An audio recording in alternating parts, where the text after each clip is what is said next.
This is FYI on your TV, brought to you by Hometown News. I'm Kathy Botham, and I have got Ann Jansen with me. You are the Executive Director, the volunteer Executive Director of the Hospice Hub in Perth. Welcome. Thank you very much. This is the first time you've been here, but you've only been up and running as a hospice for a year now. Yeah, and I wouldn't even say we're quite up and running as a hospice yet. We're up and running as a organization. Okay. And as soon as we're actually offering the services, I will say that we're up and running as a hospice. Okay, so what got you here? What got you here to the hospice? To this point? Well, we're laying the foundation really so that we can start offering home support in the homes as of late July this year. What got us here in terms of the gaps is that it's it's probably been at least 7 years or so that we've been more or less working on it in the background. But in March 2023, we were incorporated as the Hospice Hub. And since then, in this last year, things have just been, I think someone called it like a magic trail of different people coming together, community coming together, and then finally all the pieces to bring us to where we are now, which is that we have our inaugural event, fundraising and awareness raising event on June 2nd with the Hike for Hospice. And that's amazing in itself when you say you're not really up and running yet, the support you've gotten so far. You have a $50,000 goal and you're already at over $39,000. That's amazing. Yeah, and I guess we shouldn't say up and running because we are definitely running. Okay, yes. And we're definitely up. And this last year has been an incredible, we've had a number of community meetings that were sort of standing room only, which shows the interest that is there in the community. We've already had our first volunteer training, which is 20-something, none of them are odd, to say 20-something volunteers who have been putting in 7 weeks and more than 30 hours of in-depth hospice training.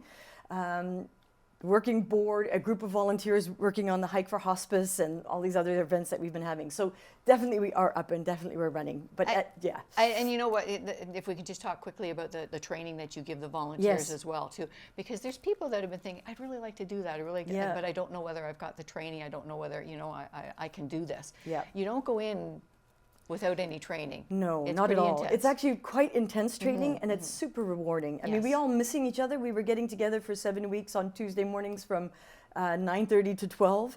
And when it was over, people would say, well, we're missing you. And it's like, yeah, because it's really like lessons in life. And I think that actually hospice is all about life, isn't it? Yes. Yes, we're looking after people or with people when they're dying, but it's living till they die. That's so right. Yes, the training is very in-depth, and we go into pain and symptom management, the grieving process, what are the boundaries, you're in there as a volunteer, what you do and what you can't do. What do you do when someone is grieving? They've received a life diagnosis, and so it's and throughout the process of being a volunteer, there's a lot of support as well. There's always a check-in after every visit.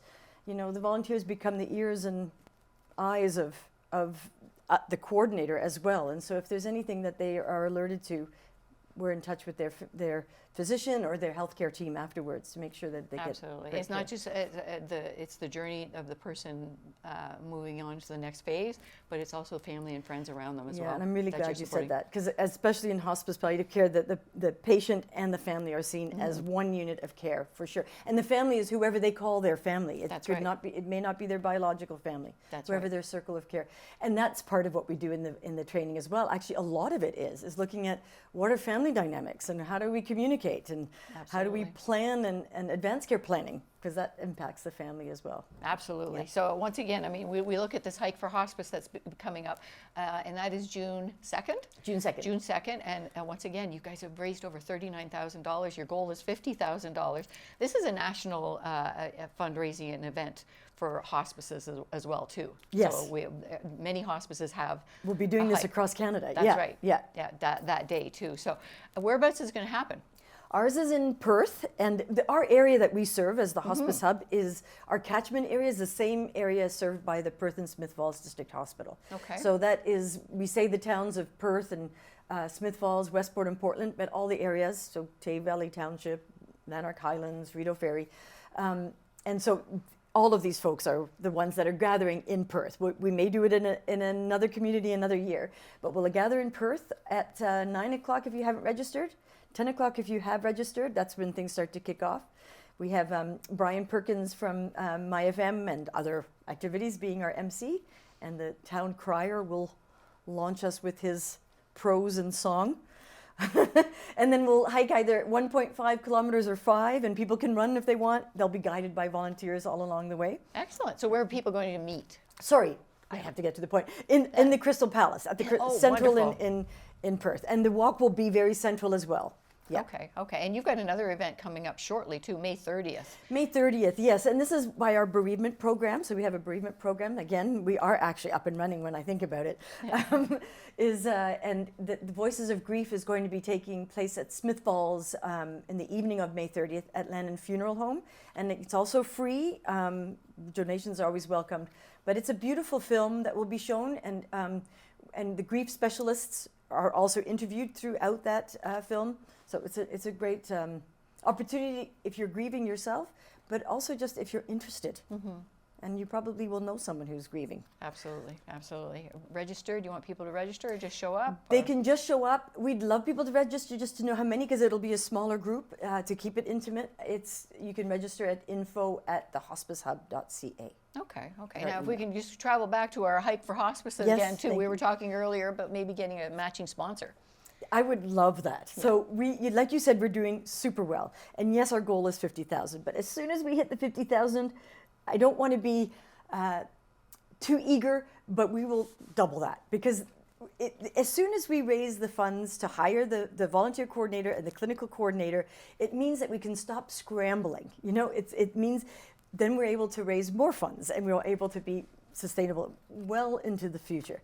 So we would love a sponsor to come forward to match the donations that we're receiving, and that will really put us over the top. Absolutely. And you don't have to be local to be a supporter of hike or hospice in our community. This is the area in Ontario where we are is a serious gap. Sometimes we call things like a food desert. It's a desert for palliative care. And so there's no reason, especially with our aging population, we have a higher aging population than most other areas in Ontario. So a much needed service. A much needed service is a hospice in our area as well too, because they are such a good support for people, and it's a gap, but you're filling it. We're filling it. That's right. So in terms of you say you're not up and running, but when are you going to start supporting families and clients? Yeah, so the goal is, and we want to do it steadily and carefully and do it really well, get all our systems in place. We are aiming at the end of July, so that we have the month of July still in June. We just actually, we call it hired, but we're all volunteers. We have a clinical coordinator, a wonderful nurse who works at the Perth and Smith Falls Hospital. And so we'll start offering home support for families in July. And we're already offering the bereavement support, and we're already doing advanced care planning training at different workshops when people are on request. So two questions. If you're a family and you want to become a client, how do you do that? And if you want to become a volunteer? Okay, so by then we're going to have a phone number. At the moment you can get through us by email. Right. I mean, people have our cell phone numbers, but we'd like to have our official phone number at that time. So you email us and you can self-refer. There will be a referral form on the website that you can fill out, or by phone or by email. Okay. Have you got a physical space yet? We have an office. You have an office? We have an office, but we are, when you say physical space, our goal really is to have a hospice residence. So that's another thing when we're talking about sponsors, this is how they always happen. It's always community-led, grassroots, and then someone comes forward who is a sponsor who says, we want this residence up and running. And then it'll be their name on our hospice residence. So not a hospice residence yet, but that's in the future. There are some people that are in this Hike for Hospice. I looked at your website last night, and some people are phenomenal. They've raised thousands of dollars already. True. So they have a heart and they have a reason why they want to support this. So and Kathy, that is something. So if people can't come out on June 2nd, they can hike at any time throughout the month as well. And why I mention that too is even just going onto the website to see the community that is forming, either online or in person, and the stories that they write about why they're hiking, who they're hiking for, what hospice means to them, it's really heartwarming, and it's really inspiring and encouraging as well. So if you can't hike, if you can't donate, just go online and read the stories that people are sharing. Absolutely, absolutely, for sure, for sure. And the hike for hospice again, once again, June 2nd. June 2nd. Starts at 9 o'clock in the morning? 9 if you haven't registered, so Okay. that's for last minute registration. Come just before 10 if you have, and then that's when things start to kick off. And it'll be all over pretty much by 12. And there'll be a couple of local food truck vendors that are joining us, and there'll be some prizes with drawn at the time with for local restaurants like the Cove in Westport and Maximilian's in Perth. I don't want to miss anybody, but Starbucks has also contributed, and Foodsmiths has contributed for some of the draw prizes. You will find that the community is going to be very supportive of your Hospice Hub. That's wonderful. Guarantee that for sure.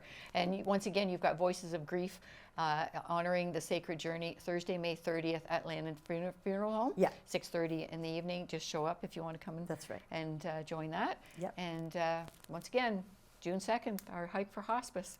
Look forward to that. Thank you very much for Thank you joining us very today. It's your first time here on FYI. I want you to continue coming back. Tell us how it's going there, and you will be very successful, and the community is going to be glad that they have you. Thank you, Kathy.